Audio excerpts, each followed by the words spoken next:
Olá, queridos alunos. Vamos hoje concluir as nossas aulas da apostila 3 com a unidade temática 12. Mas eu gostaria de fazer uma sugestão. Já que essa matéria será incluída na avaliação 3 do quarto bimestre, seria interessante que o conteúdo dos slides dessa aula de hoje fosse copiado no caderno, ou, se na sua apostila 4 tiver aquelas folhas onde tem a palavra anotações, pode copiá-la também. Por que eu estou fazendo essa sugestão? Para facilitar na hora de estudar ou consultar, quando for fazer o trabalho avaliativo, sem ter que pegar duas apostilas, ok? Então vamos lá. Colégio Ari Quintela, 9º ano, professora Maria de Fátima, unidade temática 12, a descolonização da África e da Ásia. Imperialismo ou neocolonialismo? Em virtude das necessidades de novas fontes de matérias-primas e de mercados consumidores, teve início entre o fim do século XIX e o início do século XX um novo processo colonialista chamado de neocolonialismo ou imperialismo. Então vamos definir o que seria o imperialismo. Ocorreu a partir das demandas do sistema capitalista no contexto da Segunda Revolução Industrial. O principal interesse econômico dos europeus estava na busca de mercados consumidores, matérias-primas e mão de obra barata, ou seja, gente para comprar aquilo que eles estavam produzindo, né? E para trabalhar para eles. As principais matérias-primas exploradas eram o carvão, ferro, petróleo e metais em geral. Estamos falando da Segunda Revolução Industrial. As potências europeias dominavam a economia e politicamente alguns países africanos e asiáticos. Conferência de Berlim. A partir da segunda metade do século XIX, por causa do desenvolvimento industrial dos países europeus, teve início então uma corrida colonizadora em direção aos territórios que podiam oferecer a matéria-prima, a mão de obra, para essas novas potências industriais. A busca foi feita em continentes até então pouco explorados pelos europeus. A partilha não levou em consideração os povos nativos, separando etnias, juntando grupos rivais, infligindo péssimas condições de trabalho e de sobrevivência às populações, entre outros danos, que até os dias atuais ainda não foram superados. A Conferência de Berlim objetivava definir regras e fronteiras para a ocupação do continente africano com o objetivo de evitar disputas e guerras entre as potências. Ficou decidido que, para ser considerado uma colônia, o país europeu deveria colonizar o território em questão, ou seja, ocupar a terra. Com o processo imperialista, o mapa do continente africano ficou desenhado da seguinte forma. Então, nós vemos aí ao lado a África colonial com os seus dominadores, seus colonizadores, suas metrópoles, aí ao lado, nas cores diferentes, para que vocês possam saber quem colonizou que país da África. Bom, aí já estamos no século XX, vamos falar da Guerra Fria, né? Aquela disputa entre os Estados Unidos e a União Soviética. Após a Segunda Guerra Mundial, além do enfraquecimento das potências tradicionais europeias, houve a emergência de um mundo bipolarizado, ou seja, dois países dominavam vários outros. Os Estados Unidos, através do capitalismo, e a União Soviética do socialismo. A competição estabelecida entre Estados Unidos e União Soviética no período da Guerra Fria, ou seja, de 1946 a 1986, teve de grande importância na política mundial. A Guerra Fria configurou-se como uma disputa político-ideológica entre o capitalismo e socialismo, representados respectivamente pelos Estados Unidos, capitalista, União Soviética, socialista. Então, nós temos um esquema aqui onde nós podemos ver nos Estados Unidos, modelo econômico capitalismo, na União Soviética, o socialismo. A área de influência dos Estados Unidos, Europa Ocidental, Canadá, e a União Soviética dominava o leste europeu e a China.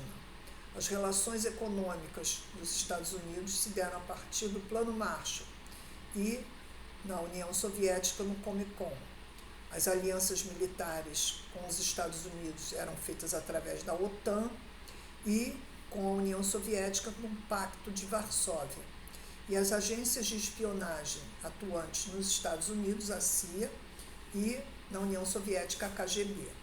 Essa disputa envolveu vários aspectos, dentre os quais destacam-se a corrida espacial, a chegada do homem à Lua, corrida armamentista, invenção das bombas, inclusive a bomba atômica, e a interferência nos processos de independência das colônias na África e na Ásia, que é o assunto da nossa unidade. Eclosão de movimentos pela emancipação política da África e da Ásia. Durante o século XX, os continentes africanos e asiáticos, que desde o século anterior estavam subjugados às políticas imperialistas europeias, passaram por um processo de emancipação política. Houve então, no ano de 1955, uma conferência em Bandung.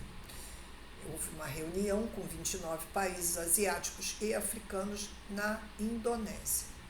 Qual o objetivo dessa conferência? Estimular a cooperação afroasiática em oposição ao neocolonialismo, promovido pelos países europeus, e barrar a influência dos Estados Unidos e a União Soviética. Coordenar o racismo e os crimes praticados pelas potências imperialistas europeias. Esse era o objetivo da Conferência de Bandung. O panafricanismo foi uma teoria pregada na União das Nações Africanas em busca de forças e representatividade política. Nkrumah lutou pela libertação de Gana, sendo inclusive nomeado primeiro-ministro após a emancipação política desse país, de Gana, no ano de 1957. Após uma crise política, ele sofreu um golpe de Estado e foi obrigado a se expatriar, ou seja, sair do país, sair de Gana. Nós vemos aí a imagem dele, como autoridade do governo, sendo carregado como primeiro-ministro. O nome dele era Kaua Muhammad, e nos seus ombros, para obter a independência de um país que era ligado à Grã-Bretanha, à Inglaterra. Descolonização da Ásia. Na Índia, desde o século XVI, a região da Índia foi cobiçada por diversas potências europeias e o processo de emancipação política desse local, que era colônia inglesa desde o século XIX. Tinha um partido do Congresso, no ano de 1885, que era formado por elites indianas que criticavam o posicionamento autoritário do governo britânico. Na Primeira Guerra Mundial, também chamada Grande Guerra, que durou de 1914 a 1918, houve a exploração que se intensificou pela busca das matérias-primas e soldados, ampliando naturalmente a insatisfação desse povo indiano, Mahatma Gandhi lutou pela independência, utilizando a resistência pacífica e a não violência. Na Segunda Guerra Mundial, que durou de 1939 a 1945, os indianos enfraquecidos com o conflito, os ingleses, começaram então a não mais lutar contra eles, e a independência da Índia chegou no ano de 1947. A Indochina é uma localização, esse nome efetivamente hoje não existe mais, mas na época da Guerra do Vietnã era no Sudeste Asiático, antiga colônia francesa, correspondente atualmente ao Vietnã, o Laos e o Camboja. Vamos falar agora especificamente da Guerra do Vietnã, que lutou contra a França, que era a sua metrópole dominadora, desde 1945 até 1954. O norte do Vietnã se emancipou politicamente da França, libertou do domínio metropolitano. E aí então o Vietnã passou a se dividir entre Vietnã do Norte e Vietnã do Sul. O Vietnã do Norte então teve o apoio da China e da União Soviética, e o Vietnã do Sul o apoio dos Estados Unidos. Aí vamos ver como os Estados Unidos interferiram efetivamente nessa guerra, do ano de 1954 a 1973. A França se retirou do Vietnã do Sul após perder militares e soldados no conflito, e para evitar a adesão do Vietnã do Sul ao socialismo, os Estados Unidos enviaram tropas para a região. A utilização de um agente laranja e de bomba de napalm. Após 11 anos de conflito, os Estados Unidos admitiram a derrota e retiraram-se do Vietnã do Sul. É bom que fique bem claro isso. Os Estados Unidos perderam a guerra do Vietnã.